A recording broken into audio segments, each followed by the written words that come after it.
Bismillahirrahmanirrahim. Assalamualaikum warahmatullahi wabarakatuh. Perkenalkan, nama saya Siti Sophia. Saya dari Prodi Farmasi. Di sini saya akan mempresentasikan hasil penelitian saya yang berjudul sintesis tetrapeptida YAYA, tirosin, leusin, tirosin, alanin sebagai kandidat antioksidan menggunakan metode solid phase peptide synthesis. Latar belakang pada penelitian ini yaitu adanya radikal bebas yang merupakan suatu senyawa atau molekul yang tidak stabil di dalam sel karena memiliki satu atau lebih elektron yang tidak berpasangan, sehingga elektron tersebut akan bersifat reaktif dan reaktivitas dari radikal bebas tersebut dapat dikurangi dengan penggunaan senyawa antioksidan.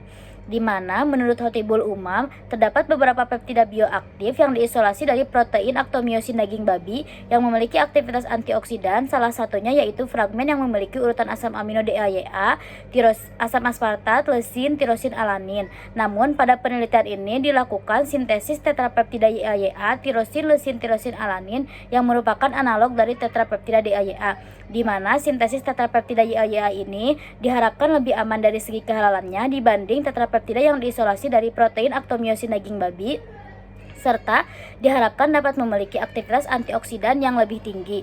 Tujuan pada penelitian ini yaitu untuk mensintesis senyawa tetrapeptida YAYA dengan menggunakan metode SPPS, serta untuk menguji aktivitas antioksidan tetrapeptida YAYA hasil sintesis menggunakan metode peredaman DPPH. Selanjutnya ada metodologi penelitian, di mana yang pertama dilakukan pengkoplingan asam amino pertama ke resin, kemudian dilakukan uji kloranil, dilakukan capping resin, deproteksi EPMOC, uji kloranil, dan dilakukan pengulangan prosedur yang sama pada asam amino selanjutnya sampai terbentuk ikatan tetrapeptida linier. Setelah itu dilakukan pelepasan tetrapeptida dari resin, dilakukan evaporasi tetrapeptida, kemudian dilakukan analisis menggunakan spektrofotometer massa, dan dilakukan analisis menggunakan RPH-PLC. Setelah itu dilakukan uji aktivitas antioksidan menggunakan metode peredaman DPPH.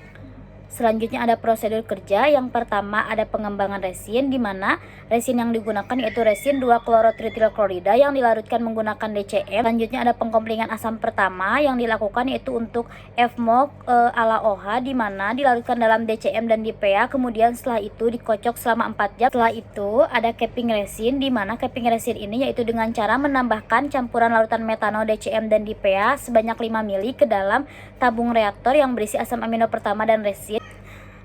Prosedur selanjutnya yaitu ada penyusunan asam amino sampai terbentuk tetrapeptida, di mana pada prosedur ini itu penyusunan asam amino yang kedua, ketiga, dan keempat menggunakan reagen pengkoplingnya HBTU dan HOBT. Selanjutnya ada deproteksi atau pelepasan gugus FMOC yaitu menggunakan larutan DBU. Kemudian ada pelepasan tetrapeptida dari resin yaitu menggunakan larutan TFA 90% dalam aquades, di mana dilakukan selama 10 menit. Setelah itu dilakukan pengujian aktivitas antioksidan menggunakan metode peredaman DPPH. Selanjutnya ada pembahasan, di mana yang pertama ada pengkoplingan asam amino. Pada tahap ini reaksi yang terjadi yaitu pengambilan hidrogen gugus karboksil pada FMOC ala OH, kemudian terbentuk nukleofil, di mana nukleofil tersebut menggantikan atom klorida pada atom karbon kuartener pada resin 2-klorotritilklorida sehingga asam amino dapat berikatan dengan resin.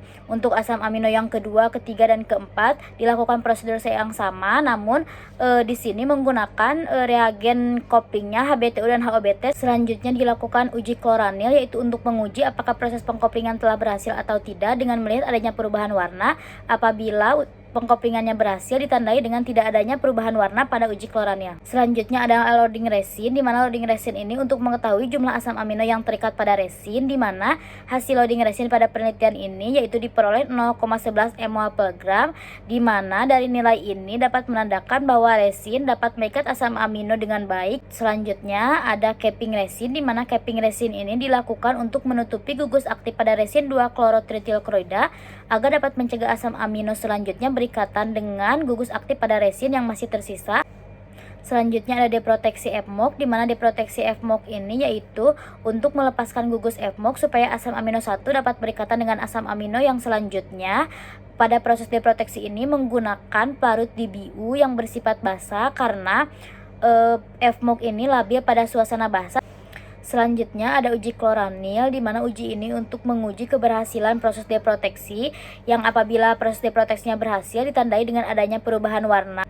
Selanjutnya ada pelepasan tetrapeptida dari resin, di mana pada pelepasan ini menggunakan larutan TFA, di mana resin ini bersifat labil terhadap asam sehingga pelepasannya juga menggunakan larutan yang bersifat asam. Tujuan dari pelepasan resin ini yaitu untuk menghasilkan tetrapeptida linier. Setelah dilakukan pelepasan resin, kemudian dilakukan evaporasi untuk menghasilkan ekstrak yang pekat, kemudian dilakukan analisis menggunakan spektrofotometer massa, di mana tujuannya untuk memastikan sudah terbentuknya senyawa tetrapeptida dengan melihat nilai M per Z. Selanjutnya dilakukan analisis RPH-PAC yang bertujuan untuk memastikan kemurnian dari senyawa yang dihasilkan dengan melihat waktu retensi puncak senyawa tersebut. Selanjutnya dilakukan uji aktivitas antioksidan menggunakan metode peredaman DPPH, di mana pada uji aktivitas antioksidan ini menunjukkan bahwa senyawa tetrapeptida YAYA memiliki IC50 sebesar 4319,522 mikrogram per mili, yang menunjukkan bahwa senyawa tersebut mampu menghambat 50% radikal bebas pada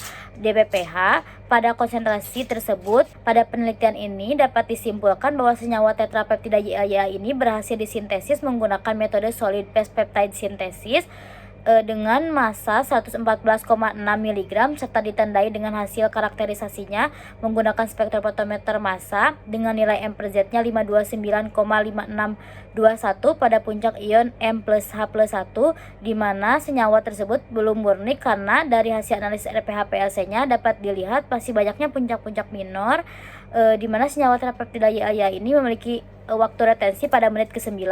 Senyawa tersebut diuji aktivitas antioksidannya menggunakan metode peredaman DPPH dan memiliki aktivitas antioksidan dengan nilai IC50 sebesar 4319,522 ppm. Untuk penelitian selanjutnya disarankan dilakukan pemurnian, kemudian dilakukan siklisasi agar sediaan yang dihasilkan menjadi lebih stabil. Dan untuk uji aktivitas antioksidan juga disarankan menggunakan metode lain yang lebih sensitif untuk senyawa peptida selain metode DPPH. Sekian presentasi dari saya, mohon maaf apabila masih banyak kekurangan. Terima kasih, wabillahi taufiq wal hidayah. Wassalamualaikum warahmatullahi wabarakatuh.